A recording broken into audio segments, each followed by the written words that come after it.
Passed down to you by Cuauhtémoc, eagle warrior of Tenochtitlan. An omen appeared above the forest, the shape of an ear of corn, but blazing like daybreak. It seemed to bleed fire, drop by drop, like a wound in the sky. I am a warrior, not a priest, and knew not what to make of such a sign. I consulted with the seers and magicians to see if another great war was coming. But they answered only in riddles. The gods want more sacrifice was their answer. That was always their answer.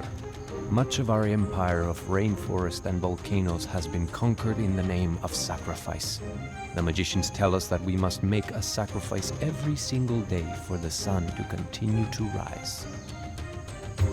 It took the relay teams 2 full days to carry my message the 200 miles to our city of Tenochtitlan. After 2 more days, my uncle Montezuma, Emperor of the Aztecs, sent his reply. Montezuma's priest foretold that the god Quetzalcoatl might soon return from his long exile. How else to explain the omen? Montezuma ordered my warriors to increase their efforts to consolidate the rainforest between our land and those of our enemies. We must establish control over 4 shrines that are sacred to Quetzalcoatl, the feathered serpent. Because the Aztec Empire is mighty and constantly expands, we have made many enemies. We must defend these shrines from our enemies in order to prepare for Quetzalcoatl's eventual return. When my warriors had captured the shrines and defeated the Xochimilcan and Tlatelolco, we made the long journey back to Tenochtitlan, laden with gifts for Emperor Montezuma, jade, feathers, and of course, prisoners. The sheer vastness of our city on the lake seems staggering after having been in the rainforest for so many days. Emperor Montezuma lives in the most sumptuous rooms of the palace with his wives and concubines. While we spoke, he drank frothing chocolate from a golden cup. Musicians played their drums and flutes, and masked women danced. When my uncle Montezuma first ascended the Great Pyramid many years ago to become emperor, there was a great celebration. Yet now, some question his leadership. He sometimes makes decisions slowly, and rarely does he lead the warriors into combat. Montezuma's priest informed us that Quetzalcoatl, the feathered serpent, would soon return to Tenochtitlan to reclaim his kingdom. Since I had helped prepare for his coming, I was given a new obsidian macana and promoted to the rank of Jaguar warrior. There was more feasting and dancing that night. The air was heavy with perfume. However, I noticed as I walked down the steps of the Emperor's palace that the omen still hung heavily over the lake, spraying sparks over the midnight sky. So says Cuauhtémoc, Jaguar warrior of Tenochtitlan.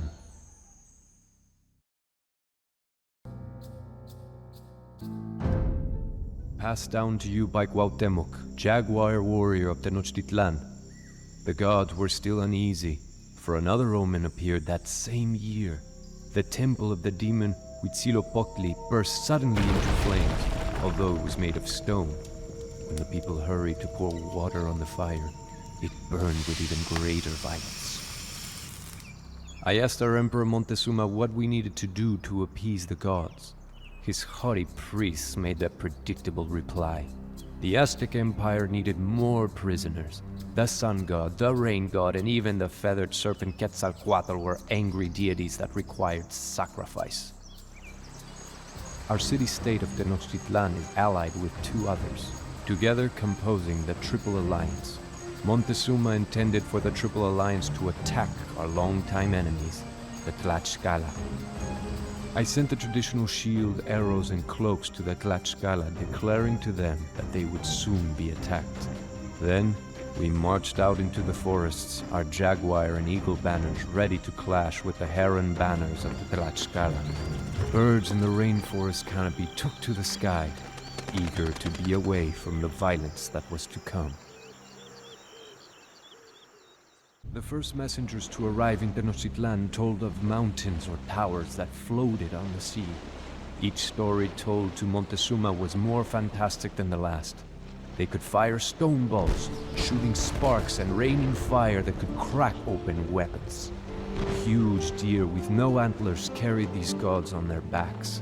Their swords were iron, their bows were iron, their shields were iron, and their clothes were iron. Surely this was the return of Quetzalcoatl. Montezuma heard these reports with growing alarm as he shifted nervously on the Icpali, his legless throne. He ordered expensive gifts to be sent to the new arrivals, in the hopes that Quetzalcoatl would spare Montezuma when the feathered serpent came to Tenochtitlan. "He has come back," Montezuma whispered to me.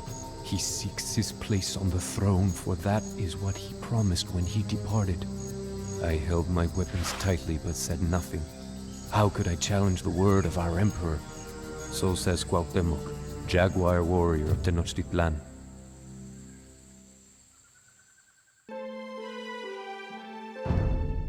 Passed down to you by Cuauhtémoc, Jaguar warrior of Tenochtitlan.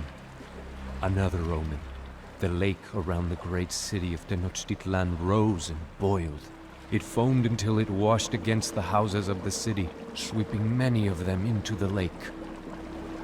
I accompanied our dignitaries to meet with the new arrivals.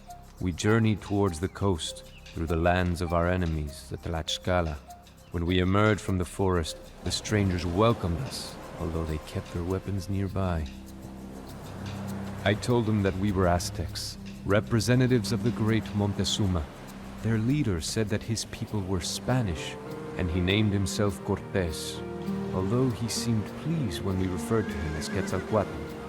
Although their armor and animals seem otherworldly, they did not seem like gods to me. We presented Cortez gifts of finest cotton and plumes of bird feathers, but he seemed more interested in the gold ornaments. He asked again and again if there was more gold to be found in Tenochtitlan. By now, Cortez had advanced all the way to the lands of the Tlaxcala. There was initial warfare made between Tlaxcala and the Spanish.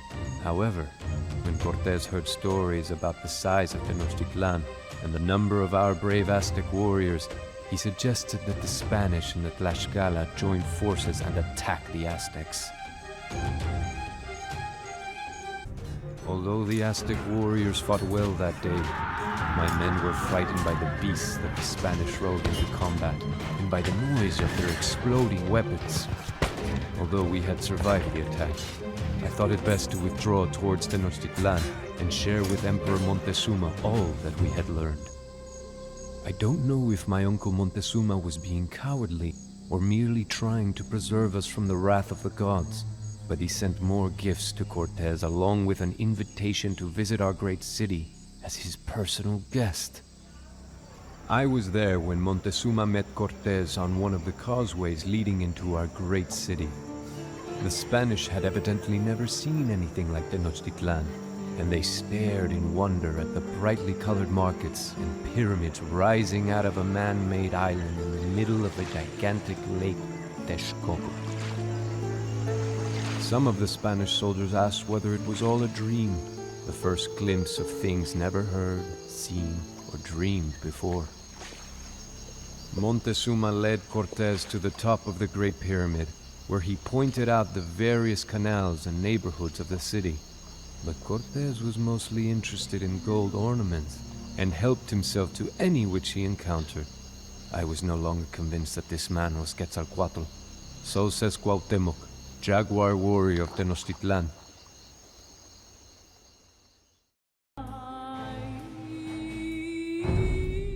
Passed down to you by Cuauhtémoc, prisoner of Tenochtitlan. The next omen we did not see, but heard. The voice of a weeping woman who cried in the night that she could not hide her children. Indecision plagued Emperor Montezuma. Was this man Quetzalcoatl, or was he just a man? As the emperor brooded, the citizens grew restless. Cortez kept a close watch on the emperor, and soon Montezuma became a prisoner in his own palace. Thus did the Spanish take Tenochtitlan without a siege. The Spanish collected all of the gold they could find, They were not interested in our art or ornaments, but merely melted down the gold for the return to Spain. They also outlawed any further sacrifice to the gods. When the priests protested, they were killed. The citizens and warriors of Tenochtitlan were enraged. We knew, even if our emperor did not, that these men were not gods. Riots broke out in the marketplace and at the palace. When Montezuma himself appeared on the walls urging the Aztecs to be at peace, the people threw stones at him.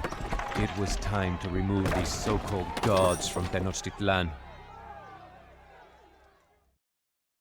The Spanish called it La Noche Triste, which meant the Night of Sorrows in their language. At first, the Spanish barricaded themselves in our homes and palaces, but we continuously attacked their quarters. With stones, slings, and arrows, we drove the Spanish and Tlaxcalans through the streets of Tenochtitlan and across the 3 bridges and over the walls into Lake Texcoco. Thousands died. Those Spanish that were not killed by macanas or javelins were drowned by the weight of the treasure they refused to leave behind. Tenochtitlan lay in ruin, but the city was ours again. Many brave Aztec warriors died that night as well, including noble Montezuma. The Spanish claimed that our own people had killed him with thrown stones. Thus, it was a night of sorrows for us as well. So says Cuauhtémoc, defender of Tenochtitlan.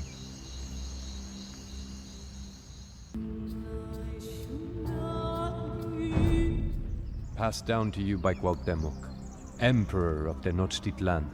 The death of Montezuma only served to further inflame the fury of my people. I plan to lead the attack personally against the Spanish. That is as it should be, Cuauhtémoc, the priests told me, for you are now our emperor. I took my place on the Ixpali throne, and the headdress of the emperor was placed upon my head. A crown is never a comfortable thing to wear. Cortez had still not made it far from Tenochtitlan, for the Spanish were weighed down with our stolen gold. As they fled around the shores of the lake, my warriors pursued them in canoes. I sent additional warriors by land, for it was obvious now that Cortez was attempting to flee back to the safety of his allies in Tlaxcala. We caught up with the Spanish on the north side of Lake Texcoco. I hoped that the surviving Spanish on the edge of the lake could see as their captured comrades were dragged up the steps of the Great Pyramid.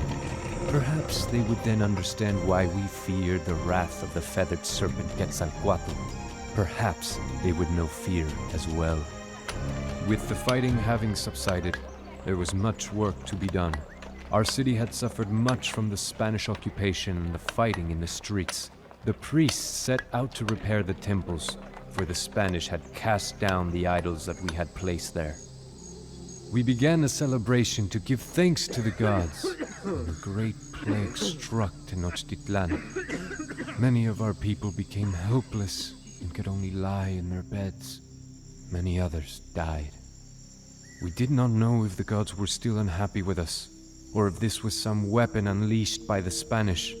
Regardless, if Cortez returned, he would find a much weakened city. I could not let that happen. So says Cuauhtémoc, Emperor of Tenochtitlan.